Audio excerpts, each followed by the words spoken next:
In a world where money doesn't exist, where every car can feel, where every car feels the need to drift. This is the premier racing game. Fuck it. This is Grid 2, and we're reviewing it. It's an arcade racing game with plenty of references to YouTube and social media. This reminds us that this isn't any run-of-the-mill racing game. It's aware of YouTube. I may not play every racing game, and in fact I suck, but I do enjoy them. I guess I'm just a sadist in that way, which is why I was a fan of Codemasters driving games all the way back to Colin McRae's Dirt. But this is Grid 2, and it doesn't have money, it has fans instead. You cannot purchase cars, they're given to you. Fans are currency now. There's no upgrades at all, or tuning for that matter, by the way. All you can hope to do is change the livery, which also leaves you with very few options. Oddly enough, money is a feature of multiplayer though. On account of the vague marketing, I'm sure many of you wonder about the handling and gameplay. No matter what car you choose, prepare to drift. And drift very driftly. You even drift if you slightly touch the brakes. Many cars perform similarly without many differences between them, unfortunately. Sometimes I feel like the physics of this game were from a mobile port. Like this is a game they could buy on the iPhone App Store, and well, now they ported it to the PC. That's a little mean, actually. Just because the cars all feel, well, many of them feel similar, they're not bad. In fact, I have a lot of fun playing this game. I enjoyed Dirt 2 more, and Grid 1 more, but that doesn't mean that this isn't any less of a game. It just doesn't have any improvements, and in some ways I feel it does backtrack, but it has plenty of modes. Some returning, and others with a new twist or that are new completely. I'll list them now. Race, which is just X number of laps to complete. All of you are familiar with this. Then you got Time Attack, which is just beat the time target. Face Off, one track, 2 cars, 1 lap.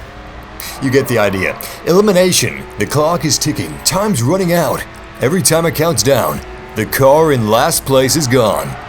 This continues until, well, there can only be one. Or should I say, there can be only one.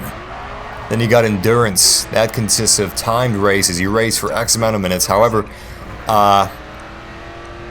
whoever is in the lead at the end wins this mode. Drift. Multiplayers are supplied for linked drifts, and points are given to the drivers who get close to flags while drifting. Collisions end the point multiplier. And Overtake. God, do I hate Overtake, because I crash into everything while I'm playing, and I'm sure you can see that in the gameplay footage. But Overtake is where you overtake slower cars. There's a multiplayer at work here. This multiplier has 2 resets. As you increase in multiplayer, 1 level increase for each overtake. Striking a car or wall will reset your multiplier to 1. To win, you'll need to keep your multiplier as high as possible as you race. And you've got to race cleanly. Because I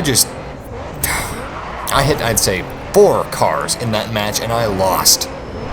It's very easy to lose overtake matches, and flashbacks also make a return, but this time with a little less flair.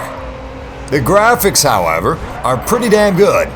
Crisp, slick, and each car is rendered very well. Of course, there is no cockpit camera view, which is a large negative for many. And the sound is more than satisfactory as well. No huge bands and hit playlists with rap and pop or big dubstep artists. Instead, they chose for the cars to take the forefront. And it beautifully grants a sense of urgency. Adrenaline shoots through you. If you're like me, that is. And arcade is difficult enough. Arcade more than bests me most of the time, so that adrenaline really gets my blood pumping when I hear those cars, those engines roar. Ah, it's great! But by no means is this a simulation. No, it's not even quasi-simulation, which is kind of how it was marketed. It was marketed as a not your average arcade racing game, as a cut above, a step above, almost simulation. It was very vague in the marketing. Well, if you like arcade racing games, there are other choices. Some may be worse, some may be better, depending on your unique style. Personally, if I'm going to play an arcade racing game, I'd prefer more freedom and more customization, so my first choice would be Need for Speed Most Wanted 2012, or Burnout, or The First Grid, or Dirt 2, etc. This game isn't for everybody. It's a fun romp around. It can get repetitive, but I enjoyed myself playing it. I didn't enjoy myself as much as I did with Need for Speed Most Wanted 2012. I think I realized that I was playing the wrong game when I got an achievement for text messaging is great. Are you kidding? Oh, gee, I couldn't believe it when I saw that, but anyway, I appreciate you guys watching this review. Please remember to press the like button underneath this video and subscribe for more massive reviews. I hope I was complete enough with my coverage. Oh, I should mention, multiplayer is decent. There's some rubber banding, but it's smooth enough, and there's plenty of options there. You've got money in multiplayer, and it's fun. It is. There's even, I believe, a live track or whatever it's called, and the track randomizes itself as you're going through it. But anyway, thank you guys for watching. Please don't forget to press the like button under this video. It's highly appreciated. I couldn't make more videos without it, and don't forget to subscribe for more reviews, news, and gameplay on the latest games in the gaming industry. We'll see you next time. Take care.